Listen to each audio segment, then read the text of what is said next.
नमस्कार। आज हम लोग साइंस के कुछ और महत्वपूर्ण क्वेश्चन देखने वाले हैं जिसे क्लास 6 के साइंस से लिया गया है। तो चलिए शुरू करते हैं। क्वेश्चन नंबर 1 है, तंतुओं से धागा बनाने की प्रक्रिया कहलाती है। ऑप्शन ए कताई, ऑप्शन बी ओटना, ऑप्शन सी तंतु, ऑप्शन डी इनमें से कोई नहीं। तो तंतुओं से धागा बनाने की प्रक्रिया को कताई कहा जाता है। इस प्रकार ऑप्शन ए जो है इसका सही आंसर हो जाएगा। ठीक है, अब चलते हैं अगले क्वेश्चन की ओर। अगला क्वेश्चन है क्वेश्चन नंबर 2। क्वेश्चन नंबर 2 है, निम्नलिखित में कौन प्राकृतिक तंतु नहीं है। ठीक है, ऑप्शन ए रेशम, ऑप्शन बी जूट, ऑप्शन सी ऊन, ऑप्शन डी नायलॉन। तो इसमें नायलॉन जो है एक प्राकृतिक तंतु नहीं है। इस प्रकार ऑप्शन डी जो है इसका सही आंसर हो जाएगा। ठीक है, अब चलते हैं अगले क्वेश्चन की ओर। क्वेश्चन नंबर 3 है, गर्म करने पर किसी घोल यानी विलयन में घुल्य पदार्थ की घुलने की क्षमता ए घट जाती है, ऑप्शन बी बढ़ जाती है, ऑप्शन सी अपरिवर्तित रहता है, ऑप्शन डी इनमें से कोई नहीं। तो गर्म करने पर किसी विलयन में घुल्य पदार्थ की घुलने की जो क्षमता होती है वो बढ़ जाती है। ठीक है ना, इस प्रकार ऑप्शन बी जो है इसका सही आंसर हो जाएगा। ठीक है, अब चलते हैं अगले क्वेश्चन की ओर। अगला क्वेश्चन है क्वेश्चन नंबर 4। क्वेश्चन नंबर 4 है, जब मिश्रण की मात्रा कम हो तो इसे अलग करने की विधि बेहतर होगी। ऑप्शन ए चुनना, ऑप्शन बी चालना, ऑप्शन सी निथारना, ऑप्शन डी क्रोमेटोग्राफी। तो जब मिश्रण की मात्रा कम होती है तो इसे अलग करने के लिए क्रोमेटोग्राफी सबसे ज़्यादा बेहतर होती है। ठीक है ना, इस प्रकार इस क्वेश्चन का ऑप्शन डी जो है सही आंसर हो जाएगा। ठीक है, अब चलते हैं अगले क्वेश्चन की ओर।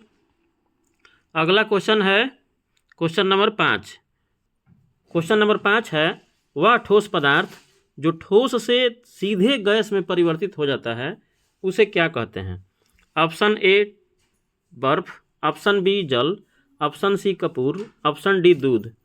तो वह पदार्थ जो सीधे ठोस से गैस में परिवर्तित हो जाता है ऑप्शन के अनुसार कपूर होगा।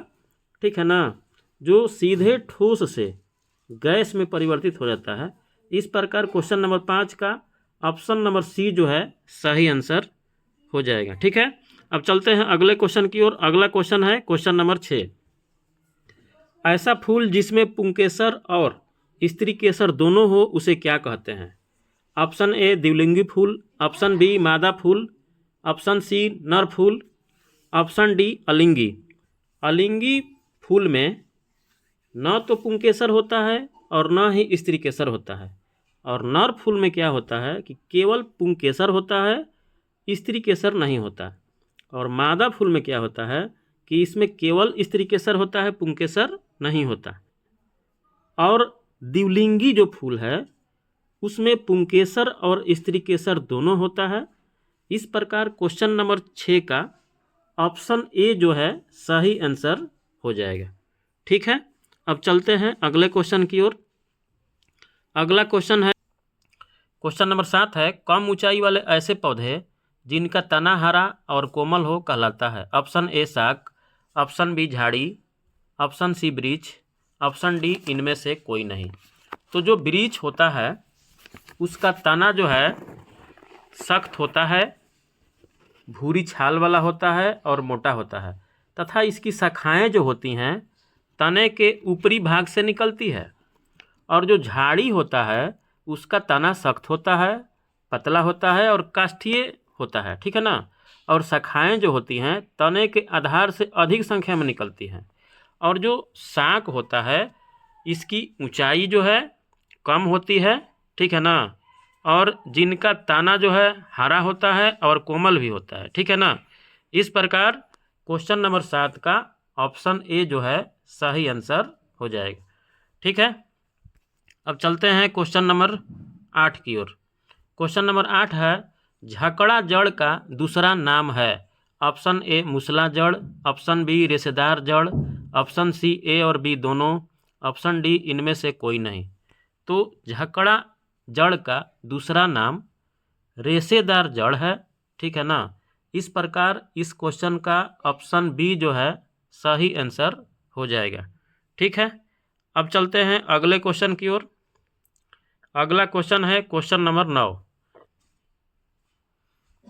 क्वेश्चन नंबर 9 है, निम्नलिखित में किसमें संधि नहीं होती है?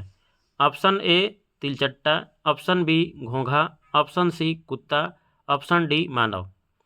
तो घोंघा में किसी भी प्रकार की कोई संधि नहीं होती है, ठीक है ना, और बाकी जितने भी ऑप्शन हैं उसमें संधि होता है, यानी कि जोड़ होता है। इसलिए क्वेश्चन नंबर 9 का सही आंसर ऑप्शन बी घोंघा हो जाएगा, ठीक है ना। अब चलते हैं अगले क्वेश्चन की ओर। अगला और अंतिम क्वेश्चन है क्वेश्चन नंबर 10। क्वेश्चन नंबर 10 है, पौधों द्वारा जल को वायुमंडल में छोड़ने की प्रक्रिया को कहते हैं? ऑप्शन ए बाष्पोत्सर्जन, ऑप्शन बी प्रकाश संश्लेषण, option C xylem, option D इनमें से कोई नहीं। तो पौधों द्वारा जल को अधिक मात्रा में वायुमंडल में छोड़ने की प्रक्रिया को बाष्पोत्सर्जन कहते हैं। अतः क्वेश्चन नंबर 10 का सही आंसर ऑप्शन ए हो जाएगा, ठीक है। फिर मिलेंगे एक नए वीडियो के साथ। धन्यवाद।